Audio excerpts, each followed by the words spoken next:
think every single person on this planet needs to be educated and re-educated about climate change. We are dedicated as the UN Framework Convention on Climate Change to embrace this education issue. We can look into the eyes of our children, our grandchildren, and we can finally say, tell them that we have joined hands to bequeath a more habitable world. L'accord de Paris pour le climat est accepté.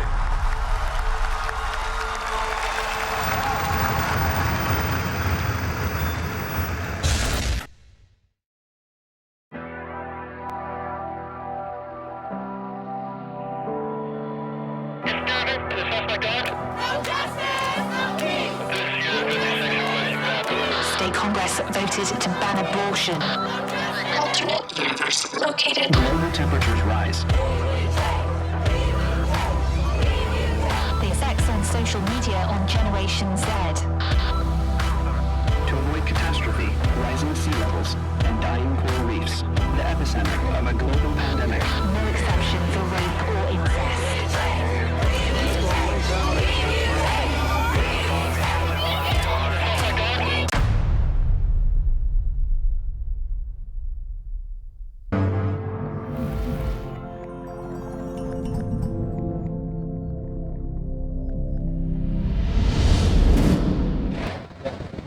Great, so we've got another wonderful guest with us here at COP30, here in wonderful Belém. It's the Commissioner of Energy and Housing, Dan Jørgensen. Now, I'm British, right? So we always make a mess of these. You do it. Well, Jørgensen. Jørgensen. But most people say Jørgensen. They say Jørgensen, don't they? Yeah, they do. It's really tricky. Okay, it's not just me then, it's others too. You just arrived just recently here, I think, at the COP. First impressions? So first and foremost, I'm very happy to see that multilateralism is still alive. Was it Mark Twain who said that the rumors of my death is greatly exaggerated? Yeah, it was not Tom Sawyer, but Mark Twain. Yeah, Mark Twain, right? So this is, of course, way too serious a topic to joke about, but nonetheless, it's really positive to see that there's an atmosphere of willingness to act. There's a sense of urgency. We know that climate change is here. It's not something that might happen in the future. It's something that's a very real, present thing that has consequences all over the world. And we need to do more to fight it. So I also get the feeling that this might be a departure from the baby steps since Paris, and I think it's very interesting the Brazilian government wants this people to come up with clear plans of how they're going to phase down fossil fuels. So fingers crossed for next week. We're here in a sense in part because we're doing a 6-part series. We've had several episodes already focusing on energy efficiency in the European Union. And it kind of grew out of the International Energy Agency conference that was some months ago, because we did a show we wanted the media there for that. And we did a little show where we talked about an amazing industrial heat pump that's been developed under Horizon project, which can scale water from -32 up to like 250 degrees centigrade in seconds, which might decarbonize like 20% of European industry. So one of your colleagues, or a colleague in the Energy Directorate, Rosalinde van der Vlies, said, why can't we do more about what we're doing in Europe and all these wonderful ideas from Horizon and Life projects? Anyway, so this is how, and so later after you, we will be doing more, delving more into that again. But tell me, I mean, the EU, is it on track, do you think, with this global goal of doubling energy efficiency and tripling renewables by 2030? So in the European Union, we are indeed on track with regards to our renewable energy targets. We will deploy 89 gigawatts of new renewable energy this year. Last year it was 78. That was a record. This year will be a record. Next year we'll break that record again. So that's the good news. The bad news is that on energy efficiency, we are actually not on track. We need to deliver more than we're doing now. And in a way, it's quite strange because investments in energy efficiency are investments that pay back very fast. So in average, for a private home, if you invest in better isolation, a new heat source, new windows, stuff like that. It will bring down your bills in a way and in a speed that makes sure that you get your investments back in average between 3 and 5 years. And after that, it's just money for you, basically, right? And in industry, it's a little bit longer than that, but it's still 5 to 7 years. So it's just good business to do it. So why doesn't it happen? Well, I think we need to be better at focusing on the advantages. I think we need to be better at making sure that the financial instruments are actually there in the member states. We need to work with the financial sector. They need to offer loan and mortgages that take this into account. And then, of course, we need to make sure that the rules and regulations sounds a bit boring and bureaucratic, but it needs to be in place. Absolutely. Sometimes you've got the big idea at the top, it comes from a UN, say, climate conference, then it devolves down to national level, as it were, or in the case of the European Union, 20 plus countries, right? And then it goes through cities and down to communities, and somewhere on that cascade, things can get lost or get muddied or a bit confused, yeah? So it is bigger than people think, trying to translate these brand new ideas down into the ground. Yeah, you're totally right. I will say, though, that sometimes it's actually the other way around, because sometimes there's a small company somewhere getting an idea, creating a new project, and then all of a sudden we have new possibilities that then translates into policies. So I'll give you an example. In the 1970s in Denmark, a young man, 19 years old, because of the oil crisis, he decided to try and see if he could create an energy source for his family. He was 19, he didn't have a formal education or anything like that. And he built what was the first wind turbine in Denmark that is today the prototype for 80% of all wind turbines on the planet. Wow. Because he sold that blueprint to a small company at that time that is now Vestas, the biggest wind turbine company in the world. So I like to tell that story because it shows us that sometimes it takes a vision and the imaginative brain of one or two or a small group of people to make something start up. And then it takes, of course, politicians and investments and all of that to make it grow. But it's up to us as policymakers to find those ideas, to find those solutions and support them. And to short-circuit the difference between the idea and the realization in the marketplace. Because, I mean, with wind and solar, I mean, it was happening a little bit in the 1990s, right? But it took a hell of a long time to get to the point at which now it's cheaper than chips, right? And yeah, so that's true. I mean, most of the technologies that we today consider the cheapest and the best and the easiest to use, so solar, for instance, wind, it didn't used to be like that. And when the technology is new, you need to subsidize it and you need to help it. And people will say, well, subsidize it. How can we use taxpayers' money for that? Well, remember, we've subsidized the fossil fuel for decades and decades. So now it's only fair that we also subsidize what will replace the fossil fuels. And by the way, if we don't do it, the cost will be quite detrimental for all of us. so I watched your speech from the International Energy Agency meeting in Brussels. This was it the 10th conference, I think, on energy efficiency or something? Yeah, I know the date. It was the 12th of June because it was at my 50th birthday. Ah, you're 50. Well, you're much younger than me. Oh, good, lucky man. Yeah, it was all 7 days then after World Environment Day, which That's is on the 5th of June. And you were talking about this whole issue of energy efficiency as being a security issue. Is it still a security issue? Very much so. I mean, in the European Union, we see it most obvious, of course, with the example of Russia. So when the war broke out and the full-scale invasion started in 22, we in Europe got 45% of our gas from Russia. So we were basically dependent on an enemy. That's bad in many ways.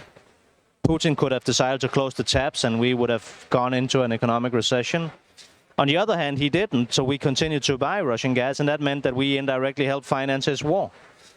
None of that is, of course, something that we can live with. It's not sustainable in any sense of the word. So since then, we've been working hard to get rid of this dependency, and I'm happy to say that in a few weeks, we will make the final compromise between the European Parliament and the member states so that we can finally get rid of the last imports of Russian energy. But apart from that, so that's the most hardcore part of the equation, you could say. Apart from that, on a more overall level, obviously it's not sustainable to be dependent on importing energy.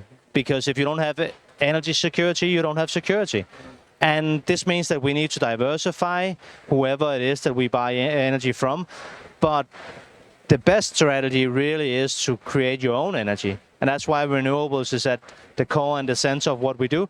But energy efficiency also, because the first energy source that we should really be looking to is not really an energy source, it's energy efficiency. Because if we can use less energy, we save money, we save emissions, and we become independent.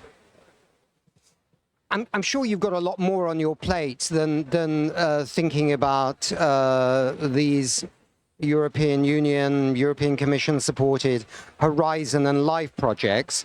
But there are a lot of them out there, some with some really weird names. I don't know who makes them up in the acronyms up in the Commission, but they're unbelievably complicated. But they deserve a medal for it, actually. And there is not an insignificant amount of investment going in them. They seem often like pilots or test beds in different cities, different areas for ideas. And hopefully after that they get scaled up and become just normal across the European Union. But just say a little bit about them. They are an important part of the strategy, yeah? That's extremely important. I mean, remember, all of the technologies that we now consider mainstream didn't used to be that. They used to be small, insignificant, maybe even a crazy idea. And then all of a sudden we see that the potential is there and we bring it up in scale and down in price. And we need pilot projects for us to do that. And of course, we also need to acknowledge that sometimes we will support something with European funding and it'll turn out to become nothing. That, okay, that wasn't the right horse to bet on.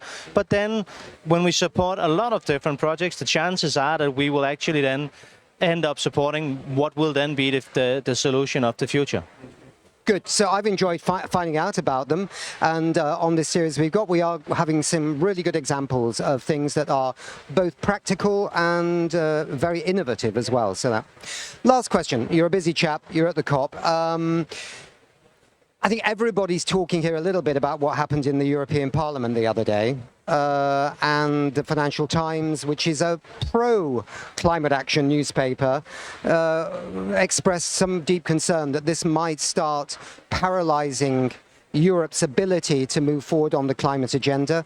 Has it made your job harder, what's happening right now with that vote concerning regulations on business, but have wider implications?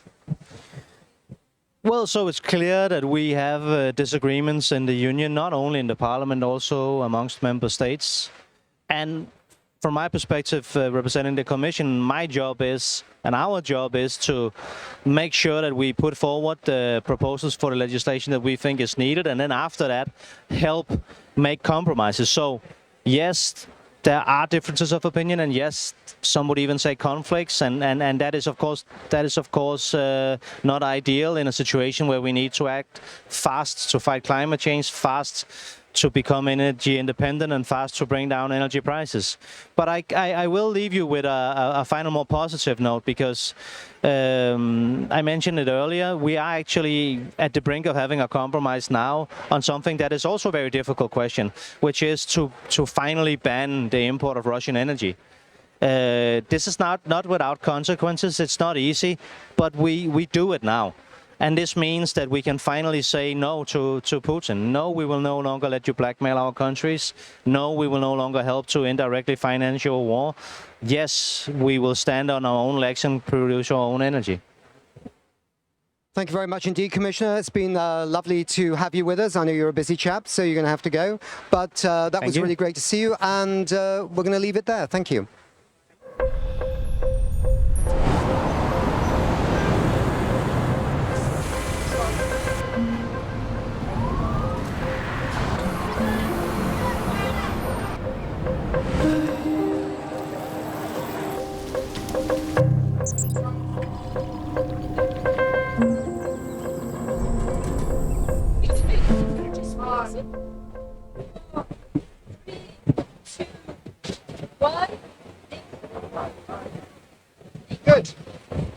So, welcome everyone to the latest episode in a six-part series we're making here at COP30 on energy efficiency and the built environment.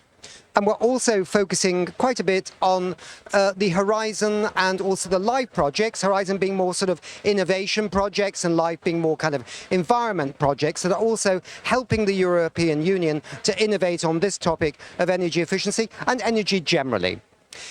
We're delighted to have just talked to the Commissioner for Energy and Housing, Dan Jørgensen, a little bit about that, and he also made some comments clearly about the benefits of having these Horizon and LIFE projects. Now we've got some new guests, and we're going to talk a little bit more about this. And let me just welcome our first guest. It's Dr. Rhian-Mari Thomas. She's the CEO of the Green Finance Institute, and let's welcome you to the show here in Belém at COP30. Thanks very much, Nick. Delighted to be here. Yeah.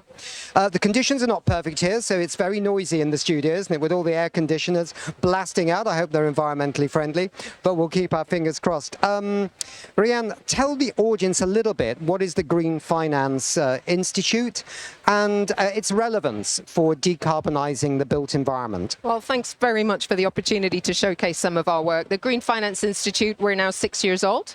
We initially started in London, but we are now almost 83 in number across 10 different countries. We work very closely with governments, with industry, and with finance providers to figure out how do we get more government balance sheet and private capital into solutions such as the built environment or transport or carbon dioxide removal, sustainable aviation fuel, and as well as nature-based solutions. So this sounds pretty accepted way of working these days, but 6 years ago that was a pretty bold idea that in order for us to actually mobilize more capital, we shouldn't focus on greening finance as a sector, but instead we should focus on how do we finance green. So very much using the finance industry as the facilitator for the real economy transitions we want to see in things like energy efficiency and the built environment.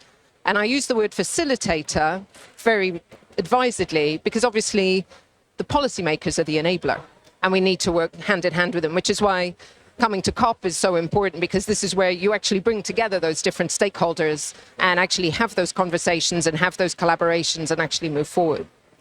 One of the main themes today in this six-part series is to look at energy efficiency as a service. And I was trying to think about that a little bit myself, because I don't own a car. I live in Berlin. I don't own a car, but I can get a car if I want it with an app. Mm-hmm. So I don't have ownership of a motor car.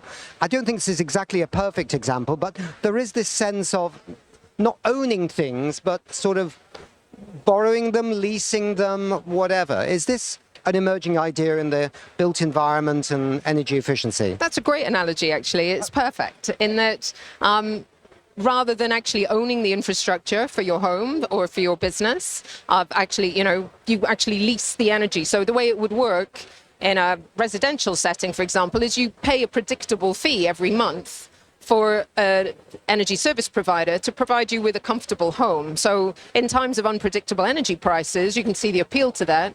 You also, as a consumer, get over the issue of the upfront cost. That upfront cost does get passed on to the service provider. Somebody's actually got to pay the capital for low carbon technologies, but it makes it more appealing for the consumer, which is why we're seeing this grow. And as you say, people are getting their heads around this idea of not actually owning their own assets, but leasing them. And good on you for not owning a car, by the way. I do own a bicycle as well, so I have some responsibility. Okay, stay with us, please. Rosalinde, we're going to go to Rosalinde van der Vlies. And I'm just scrolling down my little thing here. She is Director of Just Transition, Consumers, Energy Efficiency and Innovation at the European Commission. So quite a small portfolio there. Rosalinde, lovely to see you coming in on the magic of Zoom. Tell us a little bit about how you see this energy efficiency on demand concept, energy efficiency as a service. Yeah, hi Nick, great to see you. And indeed, great analogy. I mean, I always say to people that energy efficiency as a service, it's kind of like Netflix for energy. So, you know, you pay a fixed fee and you can just, you know, like choose your services. So really cool. So as a European Commission, we are really promoting this energy efficiency as a service.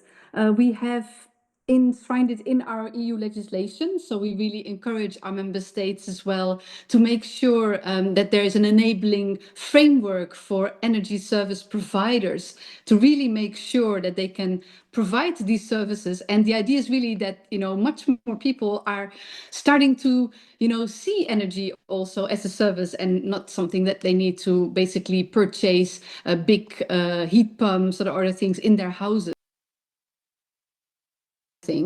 And it's also really cool that we have specific projects that we are funding through our EU funding projects like Horizon Europe, but also our LIFE program on clean energy transition, that we really want to develop concepts like smart energy services to really make sure that this will become more innovative and also more widespread in the European Union and beyond, of course, as well. Provided with me my glasses, which is really handy. It was just a bit of a panic when the Energy and Housing Commissioner turned up, and we thought, oh my God, he's not coming. And I was just standing around, and then suddenly, whang, we're in the studio for an interview. Rosalinde, that's great. Just to say, there seems a lot of interest in this issue of energy efficiency on demand, energy as efficiency as a service from the small and the medium-sized companies in the EU. And there was a bit of a conversation here a few days ago. We had the European Investment Bank with us, and of course they're putting a substantial amount of money into energy efficiency right now, aimed at the small and medium-sized enterprises. And I think we're all hoping that energy as a service will be certainly part of that. Not least because they're working with Bertrand Piccard, the solar pulse explorer with the solar powered plane, who's got this now institute working on that. Do you think this could be a game changer with the European Investment Bank, you know, really getting involved in this right now? Absolutely, Nick. And I'm really impressed with what you learned about energy efficiency. But as a European Commission, we love to partner with the European Investment Bank, particularly because the European Investment Bank can provide guarantees. So they have like specific financial services that they're offering that can really help to roll out the energy as a service companies. And with the money that the EIB is providing, we are also attracting a lot of private investments. And that's exactly what we want to do. You know, we as a public policy maker, obviously we are investing in making sure that energy as a service can be rolled out, but we also need to leverage the private investments, and that's why we love to collaborate with the EIB. So the SME instrument that you mentioned that the EIB has launched, the EIB provides 17.5 billion euros in guarantees, and it's expected that over 350,000 SMEs in the European Union can benefit from that. And of course, we expect that the part will be dedicated also to energy as a service rollout. Let's go now to Francois Johnston. Again, he's president of Johnston Circular and a key part of the team at Product as a Service to Accelerate Cooperation and Circular Transformation, or PACCT. Francois, tell us, what is PACCT first? Yes, thank you very much, Nick. PACCT is a project funded by private companies and by ADEME. ADEME is the French governmental agency for sustainable development. And you have also Michelin company funding such the project, and the BASF company funding the project. And PACCT is about advocating for product as a service business models to accelerate the transition. The beauty of product as a service is the same as energy as a service. The minute the supplier commits to a result, instead of selling a product, you don't sell the product, you sell a result. The minute you commit to a result, your objective is to use as few energy or raw mats as possible for a given usage. Very simple example, when you sell mileage as a service, kilometers as a service to transportation company, as a tire supplier, your objective is to put as few tires as possible for a given mileage. The less tires you use, the higher your profitability. That's the mechanism of product as a service. Same for energy as a service. So you see that happening in many different industries. You see that happening in the tire industry, in the agricultural industry, in the build industry, which is the topic today. You've got Care, which is a company in Singapore offering air conditioning as a service, cooling as a service. You've got ETAP Lighting in the Netherlands offering light as a service. And these companies retain ownership of the assets. And therefore, their objective for a given temperature in a building, for example, their objective is to use as few energy as possible. The less energy they will use, the higher their profitability. So it's not a very new idea, in fact, but it's being pulled and accelerated by the absolute necessity to disconnect economic activity from raw mat consumption. So PACCT is this network of 800 plus members in 20 plus countries in Europe advocating for such innovative models. Efficiency or the built environment, could this be that products like, I don't know, heat pumps or digital systems for homes or factories could become products as a service as opposed to buying them? Very much so, Nick.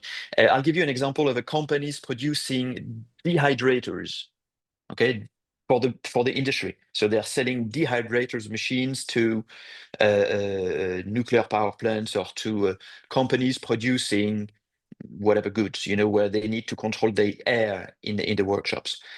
Instead, and we're working with them today, instead of selling dehydration machines, they want to sell a quality of the air in terms of temperature and level of humidity, and commit on a decrease of energy consumption. So instead of selling dehydration machines, they are shifting to selling air quality, taking the risk, sharing the risk with their end users of, ensuring the quality of the air. So that's exactly what's happening right now. Okay, that's a really interesting concept. Okay, as we mentioned before, this collaborative series from COP30, it's coming with the European Commission's Energy Directorate and also the Global Covenant of Mayors. And we're trying to raise awareness to an extent of the Horizon and Life projects supported by the European Commission, trying to overcome some hurdles to, for example, energy efficiency. So let's hear it from two people who are going to talk about a very interesting LIFE project, EU LIFE project called We Share, which kind of really fits the theme here. Let's welcome first up Paul Robbrecht of POM Antwerp, who works on this, and also with him we've got Alessandra Cassisi, and she's working on that, and she's a director with the RIMOND Innovation Lab. I hope I've got everybody's affiliations correctly. And they're looking at sharing energy among firms in business parks. Now, first up, Paul, why would you want to do this? Why is it a good idea? And what's the overall aim? Paul, if you could start first. Hi, Nick. Thank you for involving us in this program. Why should we do this? So we look at the business park at the hotspot of energy use, and these business parks are key in the energy transition. So that's the starting point. And what we do with the WeShare project is that we support the companies in improving their energy efficiency. So that's the link with previous discussed items. And we also maximize self-consumption. And all this results in a lower energy cost and steps towards decarbonization. So that's the basic principle. Alessandra, what is your involvement in this?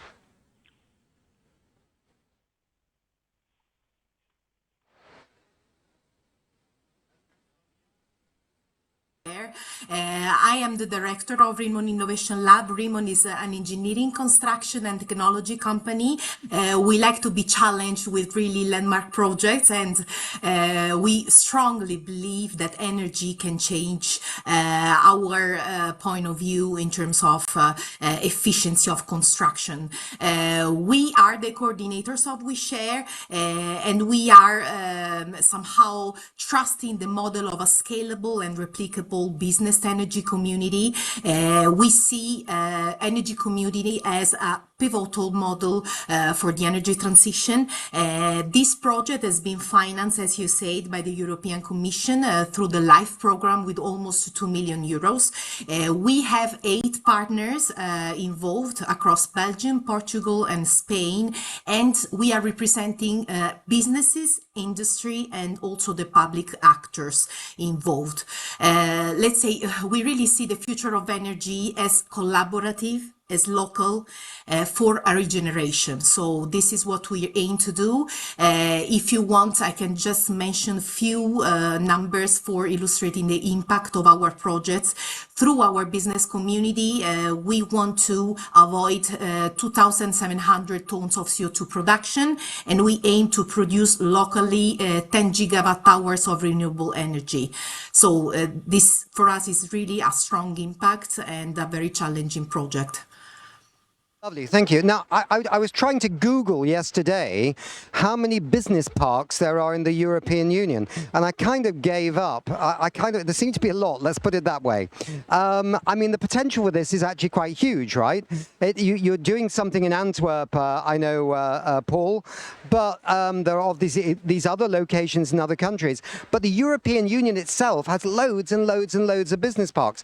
If we could scale this up across the European Union, then this could make a major contribution to energy efficiency savings and profitability of companies in the European Union. So when does this project end, and what are you going to do with it afterwards? To answer, Paul or Alexandra, either of you can chirp in here with a reply. Yes, if you want me just to mention, sorry, I forgot where we are working. That is very important. We are working in Belgium, in the municipality of Antwerp, in Portugal, close to the city of Sines and the port of Sines, and in Spain, close to the city of Madrid in Getafe municipality. So we are working in areas with a really very interesting industrial parks, and this is the way we want to try to test these models. And maybe, Paul, just to you, what is the biggest challenge that you're facing in Antwerp? Is it trying to get the companies to understand how collaboration is a good thing, or what is your biggest challenge in implementing the project where you are? Yeah, the biggest challenge is indeed, as you point out, that raise the awareness and SMEs that this energy is a real main topic for them, because we have all regulations coming up, but also cost, and also we have the question of the energy security, also discussed previous.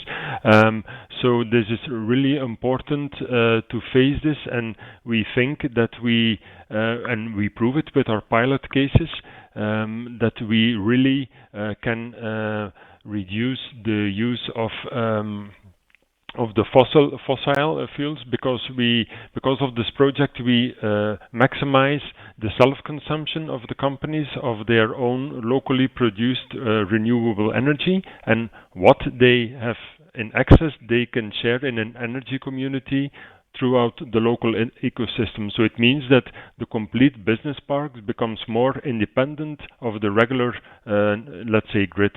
So we can move towards really make some steps, small steps, difficult steps, because it's very difficult to raise. And also that maybe also to like to add that SMEs are really, energy is not their core business. They want to produce things, they want to sell things, whatever. So, but energy has really a big impact on their businesses. So I think it's important that there are there are intermediary organizations, such as we do from the province of Antwerp in Belgium, that can support and support this SMEs in the steps towards the decarbonization. And also, it's very important that we can rely on the support and regulation of the EU, but also by funding, like in this case, the LIFE projects, where we can really show, because this is not like a book, this is really happening on the field. So as we speak, we are avoiding CO2, we are sharing energy, and we want to show that it's really working. So, and as you pointed out, Nick, there are a lot of business parks over, I can't assume how many, so if we can show on the small scale, on this pilot, that this is really working, and we can multiply it, we can have a really big impact. Rhianna, you wanted to say something. I think you wanted to jump in, yeah? I really did, because I felt there were some really important points made there. We've spoken to date about the benefits to consumers, and there is research showing that energy efficiency in homes can save up to 1/3 on energy bills, which is obviously key as we start trying to bring stakeholders with us on this journey. But some clear points also made about energy security, which is why energy efficiency is such a compelling topic. 2/3 of energy is wasted from its primary sources. That's something like 5% of global GDP and something like 40% of overall fossil expenditure. And so when you look at that, that's doing nothing productive for the economy whatsoever. And so when we're, it seems the appropriate comment to make as we're sitting here a stone's throw away from the UN negotiations, but the International Energy Authority has energy efficiency as its largest component of actually reducing emissions from when it comes to energy by 2050. It's a key part of their scenario. So it sounds cliched, but it's a cliche for a good reason. The cleanest form of energy is the energy that you don't use at all. Absolutely. There were some good numbers there, actually, which I didn't know. Rosalinde, just a reflection on what you're hearing a little bit. This is just a glimpse into one project among literally, it almost seems tens of thousands, but maybe it's just thousands of projects under Life and Horizon. But it's an interesting one, right? Because it's very practical, right? And quite straightforward. Yes, absolutely, Nick. And for me, you really hit the nail on the hammer, or whatever the expression is, when you spoke about and asked the question, like, what are you going to do with the results? And how can we roll out the results, and make sure that, everywhere in Europe, these results are used? And I think that is a very big challenge that we are facing. So I think the project is doing amazing work, really demonstrating that this can work in 3 countries. But once the project is finalized, I think the most important thing is that we don't, go on to a new project, but that we actually, pause, and then we really try together to make sure that the results are replicated in many other different places, so that we can have a cumulative impact of this.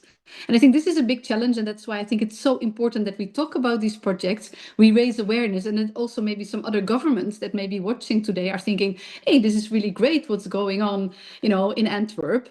Once this project is finalized, maybe we can use this and also replicate it in our own country. Rosalinde, when you're at these climate conferences, there's always a long conversation about so-called bankable projects that the rich countries can invest in the poorer countries, and always a complaint that there aren't enough bankable projects in Africa or Asia. But actually, this is also an issue in the European Union, right? So in other words, if these results that eventually come through from, say, this project we share, can be shown to be, as it were, bankable, then it could be kind of shuffled in line for a European Investment Bank funding that makes it replicable across the European Union and maybe even beyond. So maybe there's even a kind of strange process here going on behind the scenes of like a beauty competition, which I was totally unaware of, but I'm just guessing. But it's a thought, Rosalinde. No, absolutely. I mean, I think we call it kind of like the innovation journey, where you start with research and development, then you demonstrate that actually, your solution can work in practice, and then it's a matter of scaling up and really deploying the solutions on the market. At this moment in the European Union, there are different funding instruments that come in at a different moment in the innovation journey, which makes it quite difficult for companies if they want to really move from the research to the real market deployment. This is something that we want to fix in the next multi-annual financial programming period of the European Union with a proposal for a European Competitiveness Fund. And I think this is a big challenge, but I do think that, with this new proposal for the European Competitiveness Fund, we're moving in the right direction here. Because I know that, and it's very kindly that you joined us on this show, because what you're doing is really fascinating. I mean, ultimately, we all want to be in the circular economy, don't we? Whether it's in energy or whether it's in anything, we want to be in the circular economy. That's where the cool place is. Which cool place is quite relevant when we talk about climate change, I suppose. But Francois, I mean, you've heard this conversation. I know that you're dealing more on the product side of things, but circularity is still remarkably low in economies, isn't it, in terms of rates? I think the Netherlands is number one. Is it 9% circular? And then it starts tailing off a bit. Can a mixture of products and the way we handle energy deliver a faster form of circularity? Maybe that's the way of putting it. Yeah, you're very right, Nick. The problem with circularity, I mean, it's its rate of adoption. Right now, it's between 7% and 12% according to how you measure it in Europe, but it remains pretty low. And one of the major difficulties is the fact that companies struggle to make money with circularity, to make it super clear and super bluntly. People, be it in B2C or in B2B, do not pay a premium for green solutions. It is very unfortunate, but that's the reality of markets. People in B2B or in B2C don't pay a premium for green solutions.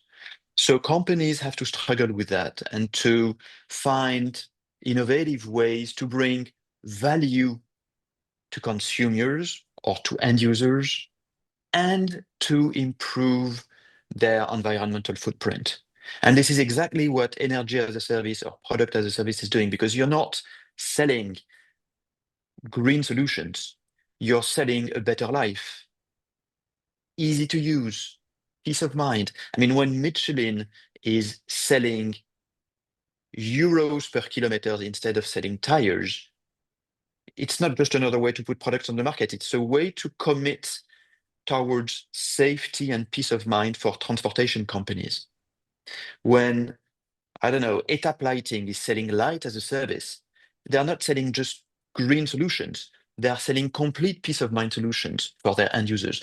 And this is what end users are paying for. So that's why we believe that product as a service and energy as a service can transform the way people consume things, can transform consumption in Europe. And by the way, this is the reason why we are a candidate to the next Horizon financing, one of the Horizon financing projects with the PACCT community, because we strongly believe we have a massive lever to transform consumption in Europe, and that these new business models will accelerate circular solutions. Things up indeed, Francois, and interesting to know about these new developments, Rosalinde, and also Francois, your perspective is very important indeed. Our wonderful guests doing the We Share. One thing I would say is I do know that there are some of the projects we've got in this series with heat pumps where they kind of do a bit what you're saying, Francois, which is they not only aggregate and bring together large numbers of buyers in terms of household heat pumps, street by street, or streets by street, but they also bring in experts who reassure the householder how to actually, work with a heat pump, so people aren't scared of heat pumps. And this is also important, the psychological side to this story, as well as the economic side. I think we're coming to the end of the show here. Rhian, it's been absolutely lovely to have you with us. Best of luck. You're working in Denmark, in the European Union, and which other countries? and we have presence in Brussels as well. In Brussels as well? We do. So it started off in Britain and now it's moving to Brussels. So, well, maybe not moving to Brussels, but staying in Britain. But it's nicer that Britain's still doing things in Europe. Let's put it that way. I try to do my best as well. Thank you very much indeed, everybody. The next episode of Energy Efficiency First, which is the name of the series. I've said it so many times before, Rosalinde, that I forgot today, but that's what it's called. The next one is on the 18th, I think, and we're going to look at poverty and energy. And that's an interesting subject, all on its own, through the lens of Horizon and Life projects. Thanks, everybody, indeed. Bye. Bye-bye. Thank you.